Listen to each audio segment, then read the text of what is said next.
Bonjour à toutes et à tous, j'espère que vous portez bien. Pour ma part, ça va super parce que je me prépare pour mon voyage en Norvège dans quelques jours. Bien évidemment, je vous ferai une petite vidéo pour vous dire quoi faire dans la région, mon ressenti et mes astuces. Je pense qu'après ces fêtes de Noël, certains auront comme résolution de voyager un petit peu plus. Et vous avez raison. Je vous accompagne dans cette aventure grâce à des petites astuces qui permettront de partir sans complètement vous faucher, vous me remercierez après. Bon, je vais quand même éviter de vous parler des astuces les plus connues, comme soit réserver son billet d'avion à l'avance, soit à la dernière minute, ou alors utiliser un VPN quand vous prenez vos billets d'avion, etc. On va parler d'autre chose.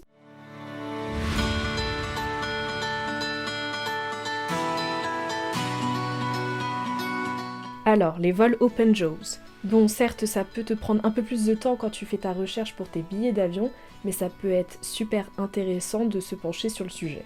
Je m'explique. Si par exemple tu souhaites te rendre en Thaïlande, destination super populaire en ce moment, il peut être intéressant d'avoir plusieurs vols.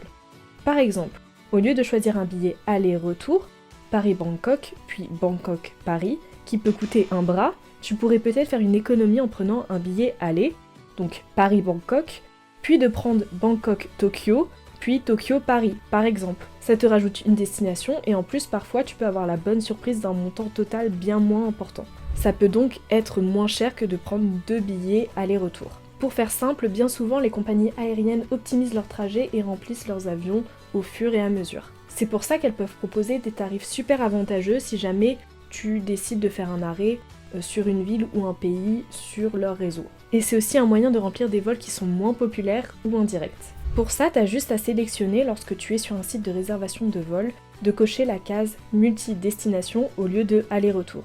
Et ensuite tu compares avec le prix des vols directs. Tu peux avoir de très bonnes surprises. Petit bonus, certaines compagnies comme Emirates, Qatar Airways, Icelandair offrent des arrêts prolongés, donc gratuits ou à faible coût, pour découvrir une ville pendant une journée ou plus avant de poursuivre ton voyage.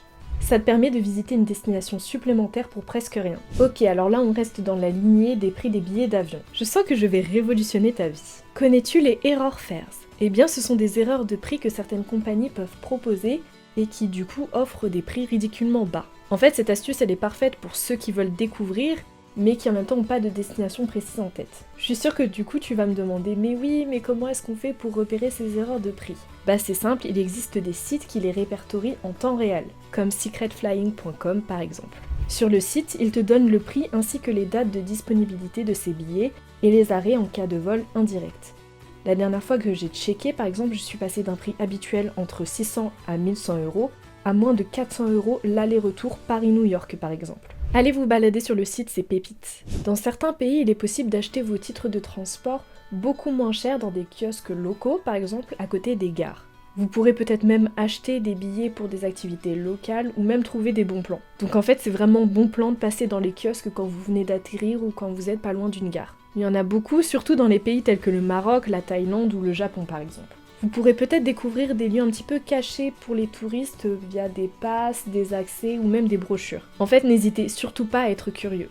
Ok, je vais pas vous parler des hautes et des basses saisons parce que tout le monde connaît ça. Cependant, il faut savoir que certains jours sont propices pour réserver ton hôtel et tes billets d'avion. Mais ce ne sont pas les mêmes, sinon ce serait trop facile, donc va falloir être un peu patient. Je pense que la plupart d'entre vous le savent, mais il vaut mieux réserver ses billets d'avion le mardi ou le mercredi dans la nuit. Mais en ce qui concerne les hôtels, il vaut mieux les réserver les dimanches ou les lundis. Notamment car c'est le moment où les hôtels peuvent adapter leur prix selon l'occupation de leur chambre. Certains hôtels lancent aussi des promotions en début de semaine pour stimuler l'activité. Plus risqué mais aussi possible, tu peux utiliser une technique qui s'appelle walk-in rates. Au lieu de passer par des sites de réservation comme Booking par exemple où les prix peuvent s'arrondir, tu peux directement réserver auprès de l'hôtel une fois sur place car ils peuvent faire un prix pour remplir les dernières chambres de l'établissement pour la nuit par exemple.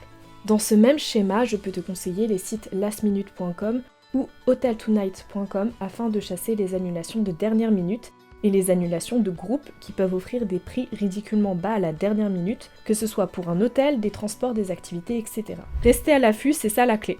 En termes d'activités, c'est vrai qu'il est très agréable de pouvoir se réserver un voyage avec des activités qui sont prévues à l'avance, bien organisées et où tu te laisses guider.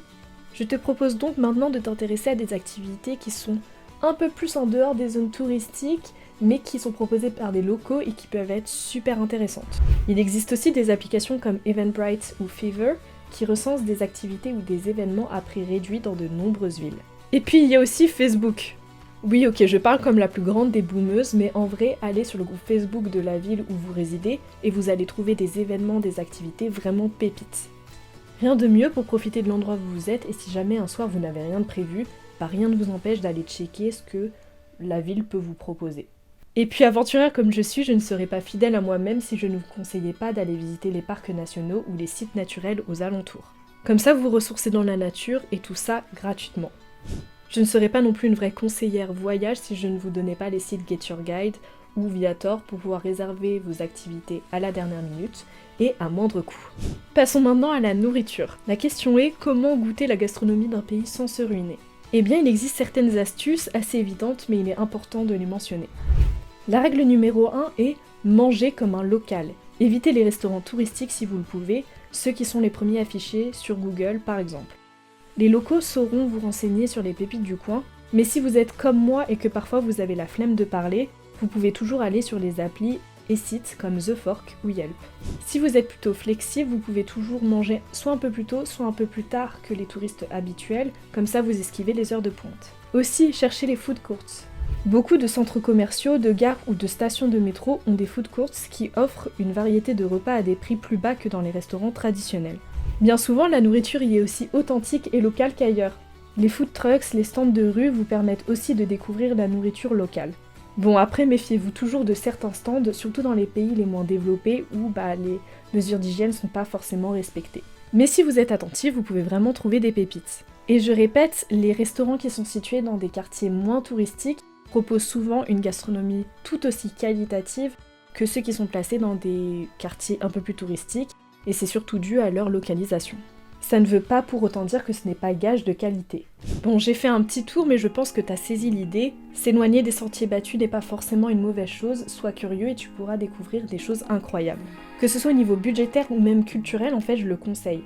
Je me rends compte que c'est vraiment la vidéo du rat originel, mais bon, j'accepte, et je suis sûre que je vais quand même régaler un certain nombre d'entre vous grâce à ces petites astuces. Bon, n'oubliez pas et prenez soin de vous, renseignez-vous au maximum sur vos destinations. Si vous avez d'autres astuces, n'hésitez surtout pas à les partager dans l'espace commentaire, je vais en avoir besoin très prochainement. N'oubliez pas de vous abonner et d'activer la cloche, et sur ce, je vous laisse. À plus.